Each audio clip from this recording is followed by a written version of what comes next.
Recently, the fine people at Fox News decided to cover the disgusting and unsanitary conditions that migrants are being held in at these detention facilities.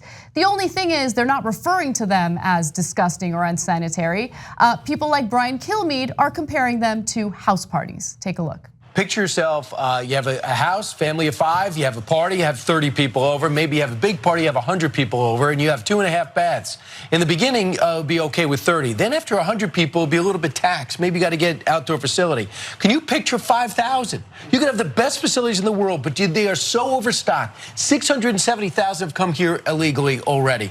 They can't build tents fast enough. It wasn't their idea to have a wide open border. It was bad asylum rules that allowed this to happen, and then you throw it all on the Border Patrol and you wonder why facilities aren't adequate. If the Four Seasons can hold 4,000 and I put 11,000 in the Four Seasons Hotel, they'd complain about the sanitation, they complain about the food, they complain about the accommodations because it's not equipped to handle it. Yeah, I'm pretty sure it's not the Four Seasons. Nor is it a party that you went to. But even in his scenario, he says, well, for a couple of hours. Remember, some of these people have been held for months under these conditions. And he mentions wide open borders. What is he talking about? There is no wide open border, okay? These are people who are coming in seeking asylum.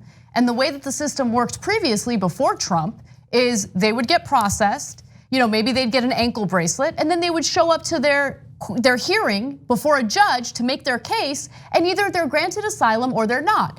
But Donald Trump has made a point to detain every single one of these individuals and put them in these detention facilities, in these camps, in unsanitary conditions. He has decided to separate the children. Some of the children are still being separated today, even though they're not supposed to be. He's holding these people hostage to make a point, and he thinks it's serving as a deterrent, but it's obviously not serving as a deterrent. So this is a problem that has been created by the Trump administration, and they're trying to make it seem like, no. Trump is just dealing with a really difficult situation. He's purposely making it difficult. He's purposely torturing these people in these facilities. So one thing that they never note on Fox News, let alone the rest of media, is, well, if it was supposed to be a deterrent, how come it didn't work? Right now, we're at a record number of people coming into the country for at least the last 13 years. And so the number of people who are coming in an undocumented way is up, and people seeking asylum is up.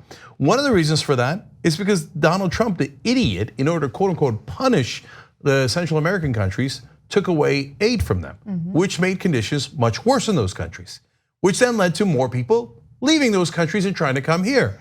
And he thinks, I showed him. No, you didn't show him anything, you idiot. That you caused more undocumented immigrants. But the people seeking asylum, you've got to stop calling them illegal. I know Fox News is never bothered by facts and reality and the truth, but they're seeking asylum in a legal manner. They enter in a legal manner, they seek asylum in a legal manner, and if they lose their hearing on it, then they go back to their home country. Right. That is legal. Actually, I want to focus on that a little longer, because when you hear the Trump administration and right-wingers argue that we have a broken immigration system, that we need to fix our broken immigration system, they're specifically referring to the legal means in which people enter the country, seek asylum, and become US citizens, right? So Trump hates the fact, and he said it, he's transparent about it. He hates the fact that there are immigration judges. He doesn't understand the need for them. He thinks we should just turn every single person away, regardless of what their situation is back at home. So our current laws indicate that if you are politically targeted, right? If you are worried about your own government coming after you and murdering you because you might be critical of your government, well, we have asylum laws that are meant to protect you. So again, it's a legal means in which migrants come in, and again, they're supposed to be seen before a judge, and a judge makes a decision in regard to their asylum case. Trump doesn't want any of that. He wants to kick everyone out. He wants to turn everyone away. And what I want to bring up is all you right-wingers, and particularly all of you Cuban refugees who came into the country in the 1950s, and you were granted amnesty. How are you going to turn around and look at these migrants who are fleeing violence in their own countries and tell them, no, you're not allowed, you're not welcome? No, the Cuban Republicans, not all Cubans, obviously, right? And a lot of young Cubans are now very progressive.